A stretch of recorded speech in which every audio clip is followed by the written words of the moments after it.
Sorry, we didn't expect to see you so early. Sorry. We sometimes use our teleporting time machine just for our own fun, you see. So we just ducked over to the Maldives just to relax a little bit. Wow. Wow, you must have really loved our tour last week, did you? Well, I guess you're back here, so you must have loved it. Well, we do have another great tour in store for you this week. But first, we better get back to our travel agency at the CHPC and pick up what we need for today's journey. All right, our time traveling, teleporting travel tours are ready to take you on another adventure today. But while we are getting ourselves back to our travel agents, you guys, I want you to think about all the amazing ways God has blessed us this week. He's given us houses to live in, parks to play in at last, holidays, and we have so much to be thankful for. So let's spend some time praising God together and jump up and stretch those legs and sing out loud for God. All right, let's head back. All right. Ready? Whoa.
Oh, we must put those goggles on. That was not good. Guys, have you got your goggles? You've got to put them on for this time traveling adventure. Where have you taken us? This is ridiculous. What? I thought we were going straight to the travel agency. No, I just wanted a tiny detour. I needed to cool down first after all that time at the beach. Quick, let's go now. Get your goggles.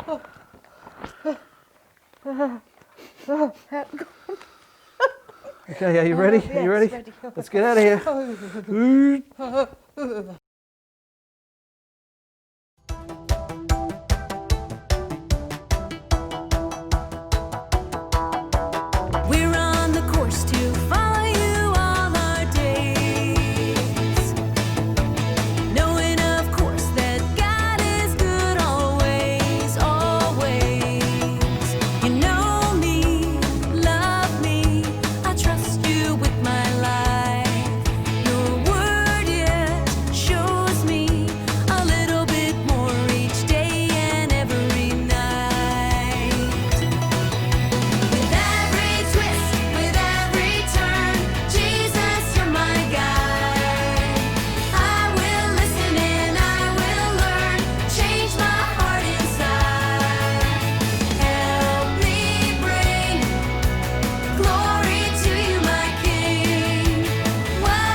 Okay, so we're back here at the travel agency and I can see that you guys are really raring to go.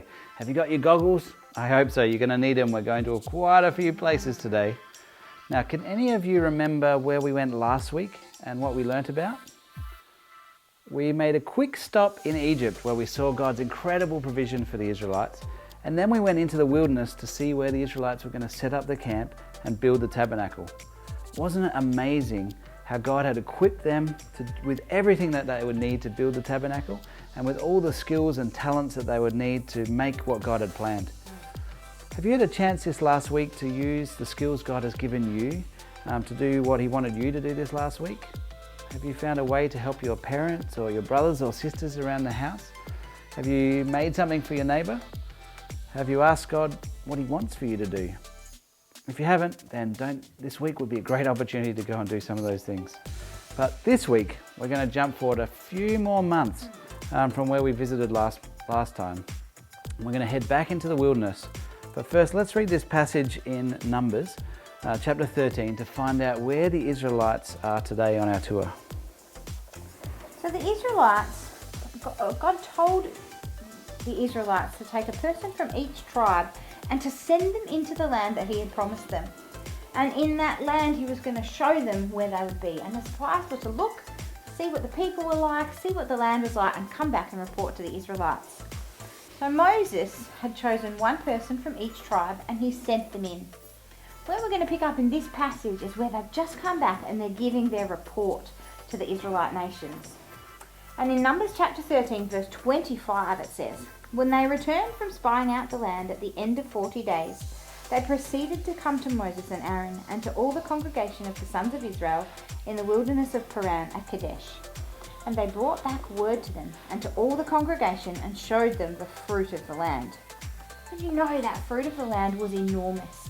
They picked one bunch of grapes and it was so huge they had to take 2 people to carry it on a pole.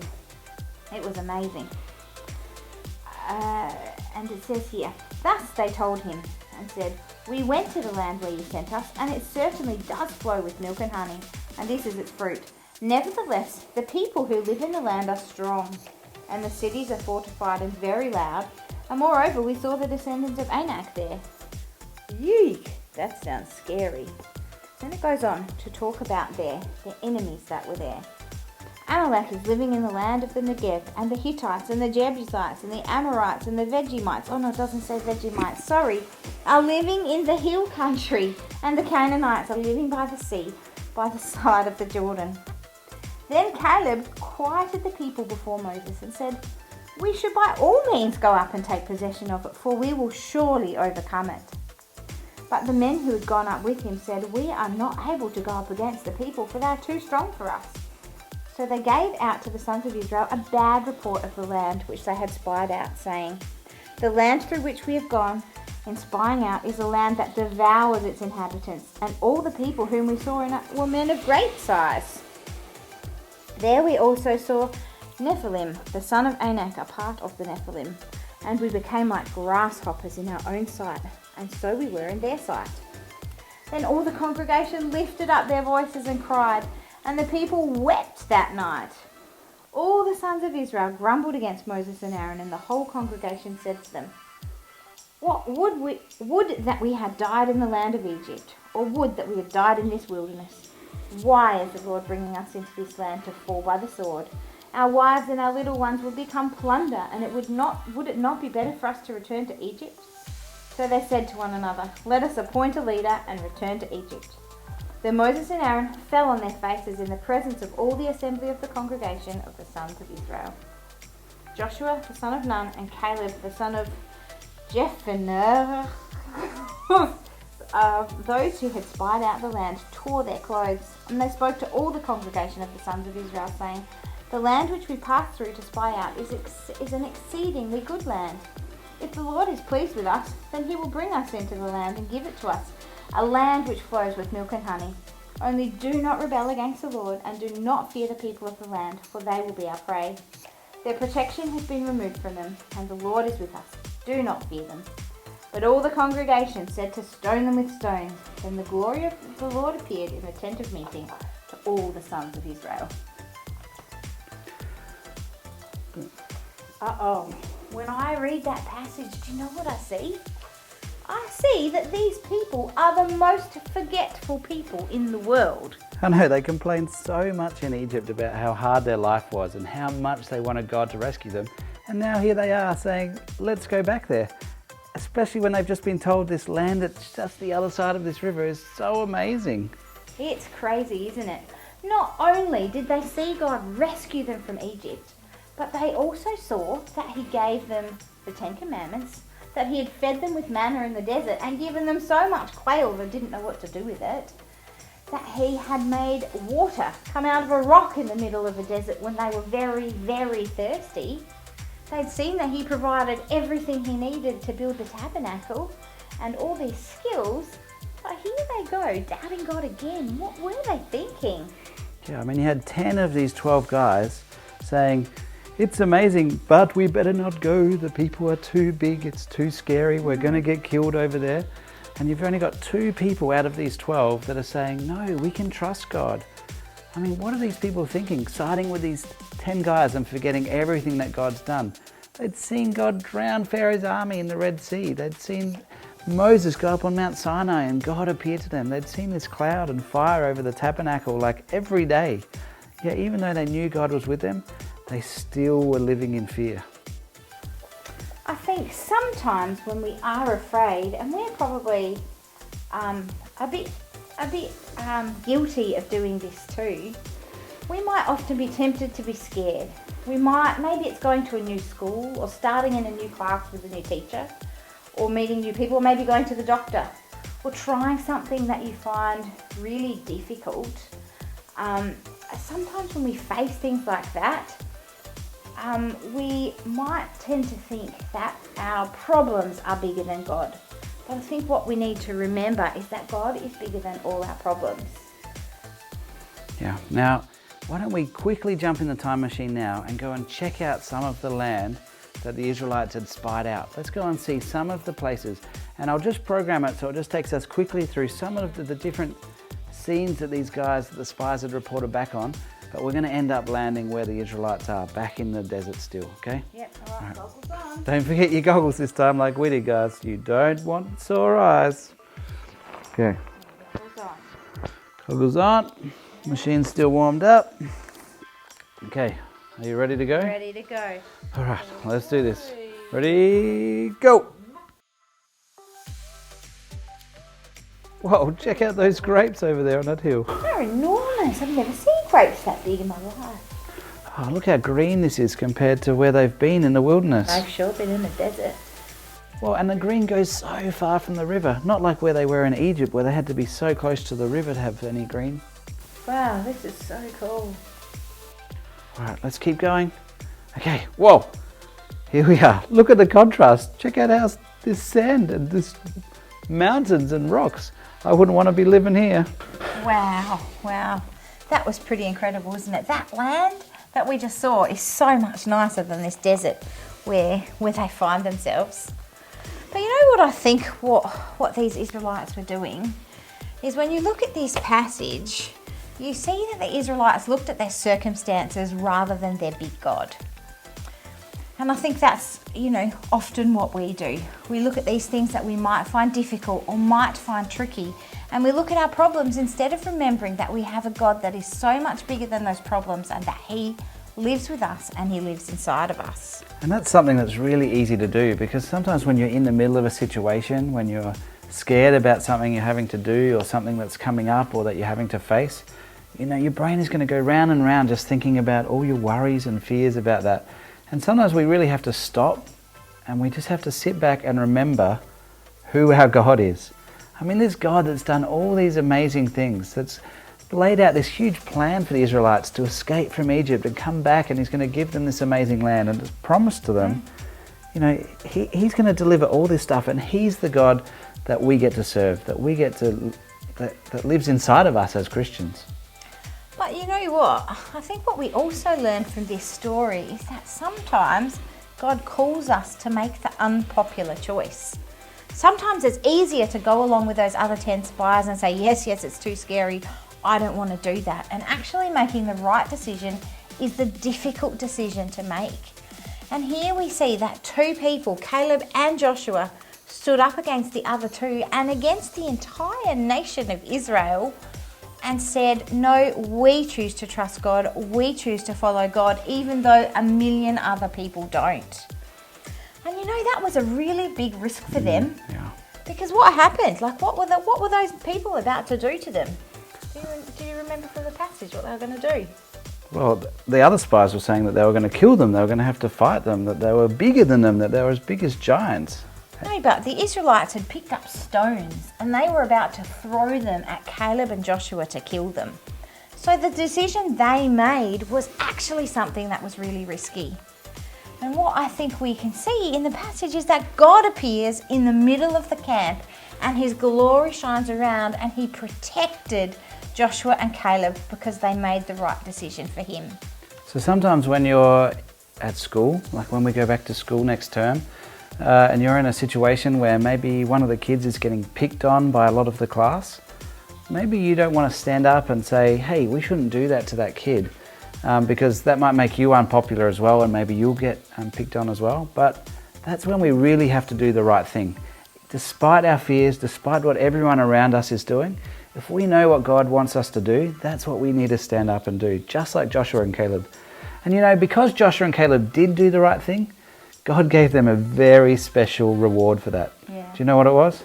Yeah, well, the rest of the Israelite army, the rest of the Israelite nation were told that because they chose not to trust God and go into the promised land, they would have to spend 40 years walking around the desert. Yeah, in fact, Yuck. God was so angry that they're not going to trust him that he was ready to wipe them out. But Moses had said, God, please don't wipe them out. Or everyone that's been looking at us is going to say, why did God bring them out here just to wipe them out? And so instead God said, okay, I won't wipe out this nation. I will protect my special nation. But none of these people that doubted this, none of them are going to get to step foot in this special land that I had prepared. And so you guys are now going to have to wander around for 40 years until all of these people have died and their kids get to go in and inherit this special land that I've got set aside for you. But Joshua and Caleb, because they did the right thing, because they trusted me, because they spoke up when no one else did, they're going to get to go in and enjoy this special land I've got for them too.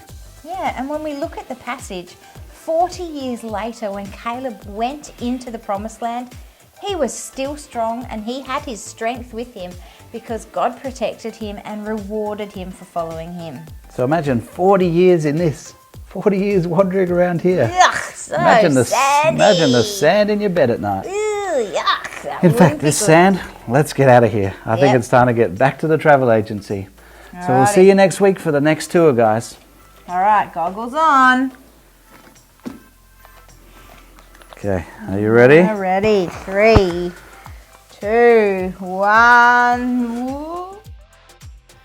Wow, Matt, Oh. another incredible week of adventure. So good, so good. I don't have my goggles. I'm not ready to be transported here, there, and everywhere. Oh, but so much fun. I'm so excited to get my passport stamped for this week. I know, and my passport too. Are you guys having a good time? Are you enjoying it? Make sure you design your stamps for your passport and get them stamped for all the different destinations that you're going to head over this series in the desert. Yeah, definitely. What a good thing to keep and remind us as well of all the incredible things that we're learning with our fantastic travel agents, Sam and Brenda. Yeah, great job, guys. Really good. Really good. Well, Matt. Yeah. It's really exciting because we've had a week of holidays. Yes. And we've still got one more week of holidays to go. We are halfway through. Yeah. Now, Matt, you tuned into some of our holiday activities. Yeah. Did you know, what did you think? Do you have a personal fave?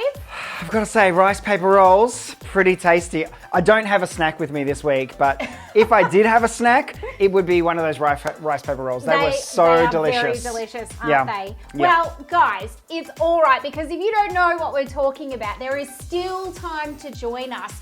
Over this second week of holidays, we have a whole bunch more different activities that you guys can join in with. Now, Matt, Yeah. there's one in particular, well, all of them, but I'm very excited because I hear that Olivia and you are running a special Zoom session on the Tuesday. What will we be doing if we tune in? We are so excited about this because Olivia and I have been designing a puppet for us to build together.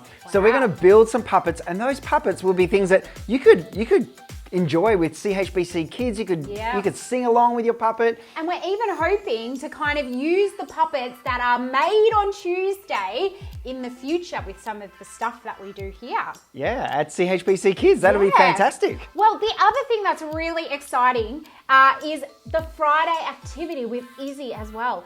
You guys have probably seen the worship music videos that we use, and that's, well, hopefully you guys dance a little better than Matt, but we would love to have you guys involved. So I need some help. You do. And how would I get help?